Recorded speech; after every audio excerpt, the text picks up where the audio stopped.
Hello friends. Today जो article हम analyse कर रहे हैं वो हिंदू में पब्लिश हुआ है जून 28 2020 को। This title of this article is on the war path against terror financing. It is written by Suhasini Haidar. So basically जो FATF है, फाइनेंशियल एक्शन टास्क फोर्स है, उसका क्या रोल है और उसका पाकिस्तान के संदर्भ में क्या एक्शन हो रहा है, उसके बारे में ये आर्टिकल एनालाइज करता है।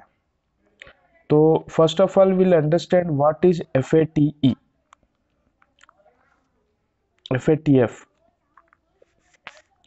So what we see here that FATF originated in 1989 after a discussion by members of G7 and European Commission. इसका जो उद्भव हुआ है 1989 में हुआ है और एक डिस्कशन के बाद जो G7 जो डेवलप्ड कंट्रीज हैं उनकी ग्रुपिंग और यूरोपियन कमीशन के डिस्कशन से। और ये यूएन का एक पार्ट नहीं है, but it functions out of the organisation for economic cooperation and development. This FATF is not part of UN और इसके 39 मेंबर्स हैं इंक्लूडिंग इंडिया। तो आफ्टर 9/11 इसके मैंडेट में थोड़ा चेंज हुआ। पहले it was mostly focusing on जो मनी लॉन्ड्रिंग है उसको ये फोकस कर रहा था, लेकिन इसके बाद में इसने टेरर फाइनेंसिंग को भी अपने मैंडेट में लेके आया है। From working on money laundering and white collar crime to combating the finance of terrorism and hold country that allowed terrorist safe haven and financial assistance to account. So दो चीज़ें हम यहाँ पर देखते हैं कि 9/11 की इंसिडेंट के बाद जो अक्टूबर 2001 में हुआ, उसके बाद यहाँ पर जो इसका जो मैंडेट था, ये मैंडेट में थोड़ा मॉडिफिकेशन हुआ। पहले ये केवल मनी लॉन्ड्रिंग और वाइट कॉलर क्राइम को देख रहा था। अब इसके अलावा इसने जो टेरर की जो फाइनेंसिंग है और जो टेरर को फाइनेंस करने वाली कंट्री हैं या उनके एक्शन या इनएक्शन की वजह से जो टेरर की फाइनेंसिंग होती है, उन कंट्रियों को भी और वहाँ के जो फाइनेंशियल सिस्टम है उसको चेक करने के लिए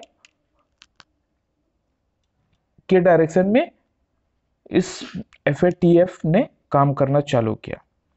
तो कहीं पर भी कोई टेररिस्ट एक्टिविटी होती है, जैसे सपोज इंडिया में भी बहुत सारी टेररिस्ट एक्टिविटी हुई हैं और होती रही हैं, और इस तरीके से जो अमेरिका में भी 9/11 में जो इंसिडेंट हुआ, तो कोई भी टेररिस्ट एक्टिविटी के कोई इवेंट होता है तो वो इवेंट अपने आप से नहीं होता है, उसके पीछे एक काफ़ी बड़ा नेटवर्क रहता है जो कि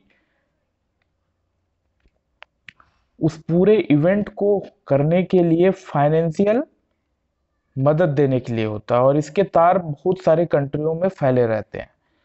तो किस जो एक्टर हैं जिन्होंने ये इवेंट किया है उनको फाइनेंस करने के लिए वो पूरा फाइनेंस जो होता है वो थ्रू बैंकिंग चैनल होता है, हवाला के थ्रू होता है, और इसमें बहुत सारे फाइनेंसियर होते हैं। तो इसको कैसे ट्रैक किया जाए और कैसे ये जो फाइनेंशियल ट्रांजैक्शन हो रहा है जिसका एक इंटेंशन टेररिज्म के लिए है, उसको कैसे रोका जाए, इसके लिए ये हर कंट्री में जो इसको लेके जो बैंकिंग लॉज हैं या फाइनेंशियल ट्रांजैक्शन को जो लेके जो लॉ हैं उसका ये this task force analyse those rules, और उनके अपने पैरामीटर होते हैं खासकर रिलेटेड टू टेररिज्म फाइनेंसिंग के या मनी लॉन्ड्रिंग के। उस पैरामीटर के हिसाब से वो चेक करते हैं कि किसी भी कंट्री में वो लॉ अप टू डेट है कि नहीं है, या उस लॉ में क्या लैक्यूना है, और उसके आधार पर उस कंट्री को ये बोलते हैं कि आप अपने लॉ में ये अमेंडमेंट लेके आओ, अपने लॉ में ये चेंजेस लेके आओ। तो उसी संदर्भ में हम देखते हैं कि पाकिस्तान के साथ में FATF का ये एक्टिविटी चल रही है।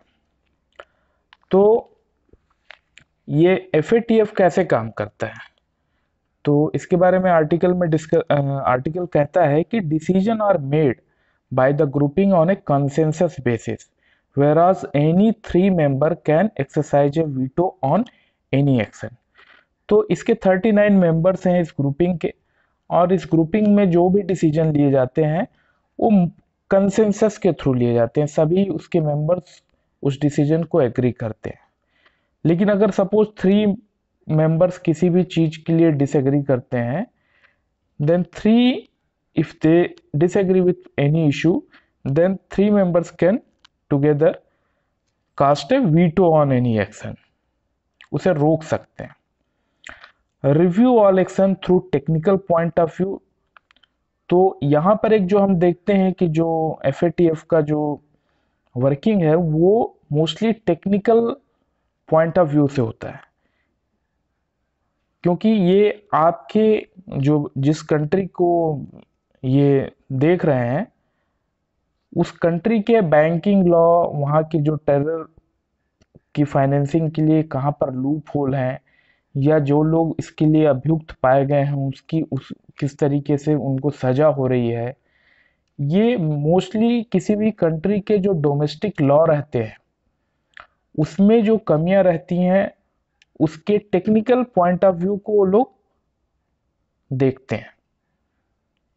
तो यहाँ पर एक पॉलिटिकल एंगल नहीं रहता है, बल्कि किसी भी कंट्री के लॉ को टेक्निकली जो उनके पैरामीटर हैं उसके आधार पर इवेल्युएट किया जाता है, और कंट्रियों के आपस के बायलैटरल इशू को इस फोरम में अलाउ नहीं किया जाता है कि आप रेज कर सको। तो जो review of countries on anti money laundering case में या सॉरी फाइनेंशियल जो टेरर फाइनेंसिंग के पैरामीटर के आधार पर कंट्रियों का रिव्यू किया जाता है, और उस रिव्यू के आधार पे आइदर उनको क्लियरेंस मिल जाता है या एक उनको कलर कोडेड रेफरेंस दिया जाता है, जैसे ग्रे लिस्ट या ब्लैक लिस्ट। तो जो कंट्री अभी कंप्लीट कंप्लायंस में नहीं है उनको ग्रे लिस्ट में रखा जाता है। जो कंट्री टोटली इसके कंप्लायंस में नहीं है और ना ही वो उसको इम्प्रूव करना चाह रहे हैं, तो उनको, जैसे नॉर्थ कोरिया हो गया, उनको ब्लैक लिस्ट में रखा जाता है। और ये जो टास्क फोर्स है ये एक इन्फोर्समेंट एजेंसी नहीं है, ये अब जो भी ये डिसीजन लेते हैं इनके पास में पावर नहीं, ये नहीं है कि वो किसी कंट्री में उस डिसीजन को इन्फोर्स करा सकें, बल्कि ये एक तरीके से प्रेशर ग्रुप के तौर पे काम करते हैं, और एक वॉलंटरी इम्प्लीमेंटेशन जो भी इनके रिकमेंडेशन होते हैं ये उनके मेंबर्स कंट्री द्वारा वॉलंटरी इम्प्लीमेंट किए जाते हैं। और इनकी जो भी मीटिंग होती है वो बिहाइंड द डोर होती है, वो ओपनली नहीं होती है, तो उसका पॉलिटिसाइज्ड होने का या उसका मिस इंटरप्रेट करने का भी चांस कम रहता है। लेकिन इन सारी चीज़ों के होते हुए भी ये जियोपॉलिटिकल जो ट्रेंड हो रहे हैं उससे अछूता नहीं है। फिर वो जियोपॉलिटिकल जो कंसिडरेशन होते हैं, जैसा कि पाकिस्तान के केस में हम देखते हैं कि चाइना, टर्की, जो एफएटीएफ के जो डेलिब्रेशन हो रहे हैं उसमें किस तरीके से जियोपॉलिटिकल ग्राउंड पे पाकिस्तान या टर्की या चाइना पाकिस्तान की मदद कर रहे हैं। India became an observer of this grouping in 2006 and was inducted as a full member in 2010. So India is part of this grouping, this 39 member grouping. अब ये FATF का पाकिस्तान के रिस्पेक्ट में क्या एक्टिविटी चल रही है इसको यहाँ पर एनालाइज किया गया है। तो हम देखते हैं कि पाकिस्तान एफएटीएफ के राडार में बहुत समय से है, ऑलमोस्ट 2008 से है, और ये ग्रे लिस्ट में भी था 2012 टू 2015 में, और अगेन इसको ग्रे लिस्ट में डाल दिया गया है जून 2018 के बाद से, और जिसका रिव्यू होना था अक्टूबर 2019 को। और इस रिव्यू में ये पाया गया, जैसा कि एफएटीएफ की स्टेटमेंट कहता है, कि Pakistan was failed to comply,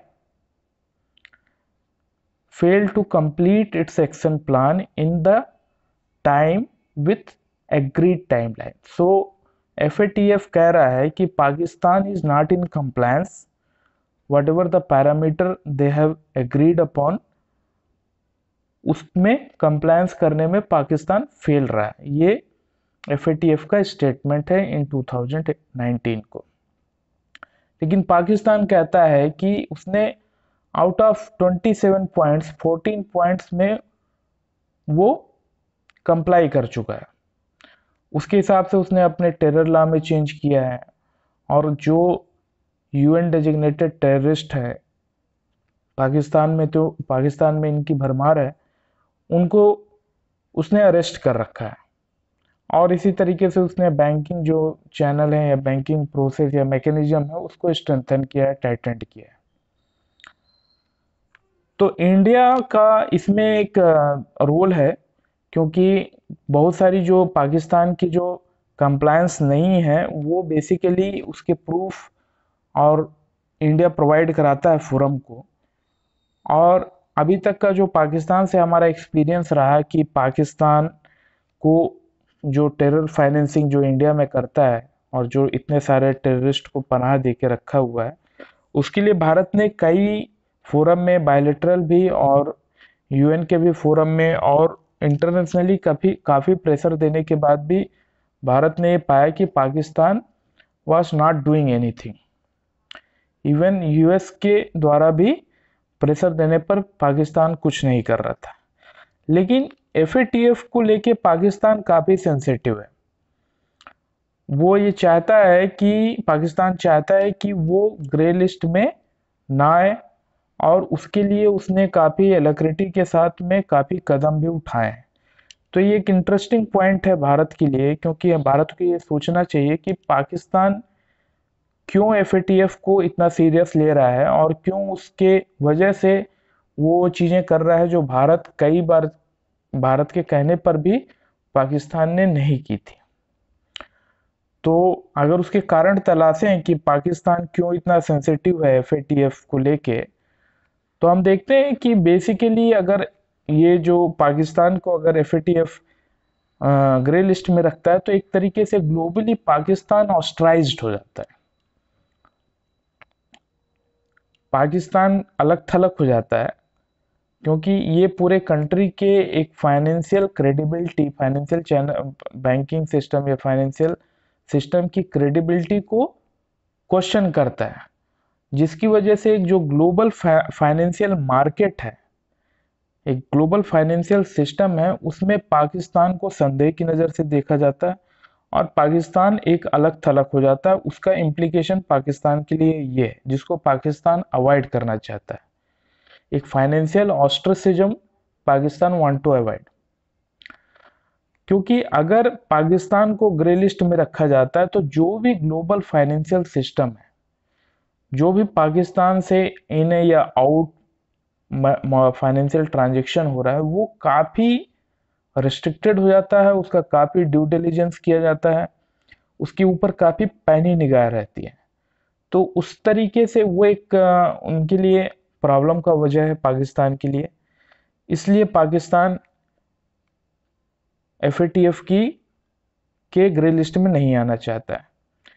और चूंकि यहाँ से FATF के रिकमेंडेशन को कई सारे फाइनेंशियल ऑर्गेनाइजेशन भी काफ़ी सीरियसली लेते हैं, तो हो सकता है चूंकि पाकिस्तान की फाइनेंशियल सिस्टम सही ना होने की वजह से पाकिस्तान को जो मिलने वाले लोन है वो भी कट कर दिए जाए, और पाकिस्तान की आर्थिक स्थिति ऐसी है कि उसे उसकी बहुत ज़्यादा इंटरनेशनल लोन पर डिपेंडेंसी है। तो पाकिस्तान को ये भय भी है कि ग्रे लिस्ट में आने की वजह से उसे मिलने वाले लोन में कटौती हो जाएगी। और जो इंटरनेशनल रेटिंग एजेंसीज हैं वो भी पाकिस्तान को डाउनग्रेड कर सकती हैं।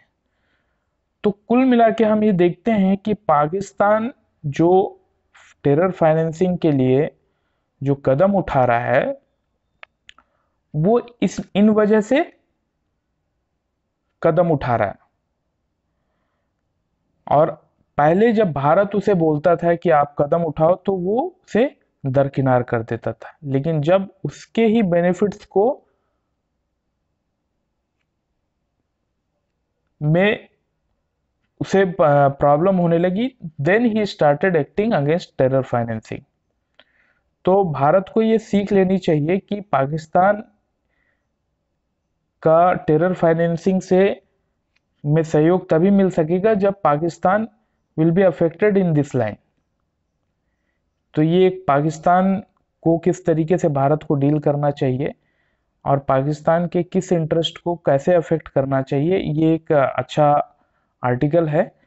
और आर्टिकल ये भी एफएटीएफ को ये भी कहता है कि फ्यूचर में उसके लिए क्या चैलेंजेस है। जैसे अभी बिटकॉइन एक जो बेसिकली साइबर करेंसी के तौर पे चीज़ें आने लगी हैं, क्रिप्टो करेंसी के तौर पे, तो वो बेसिकली वो पूरे जो एक फाइनेंशियल सिस्टम है उसको दरकिनार कर देते हैं। तो इसके थ्रू भी टेरर फाइनेंसिंग हो सकती है थ्रू क्रिप्टो करेंसी। और टेरर फाइनेंसिंग की जो एक बहुत बड़ा जो फाइनेंस करने का एक तरीका है, ड्रग्स या वाइल्ड लाइफ में जो ट्रांजैक्शन होता है, तो ड्रग्स और वाइल्ड लाइफ किस तरीके से सोर्स ऑफ फंडिंग है टेरर के लिए, ये भी एफएटीएफ को सोचना चाहिए। और किस तरीके से आर्टिफिशियल इंटेलिजेंस का उपयोग करके भी टेरर फाइनेंसिंग को कम किया जा सकता है, इस लाइन में भी प्रयास होना चाहिए। तो ये एक आर्टिकल है जो कि काफ़ी रिलेवेंट है अभी के समय के लिए। आई होप कि ये आपकी अंडरस्टैंडिंग को इम्प्रूव करने में हेल्प करेगा। Thank you.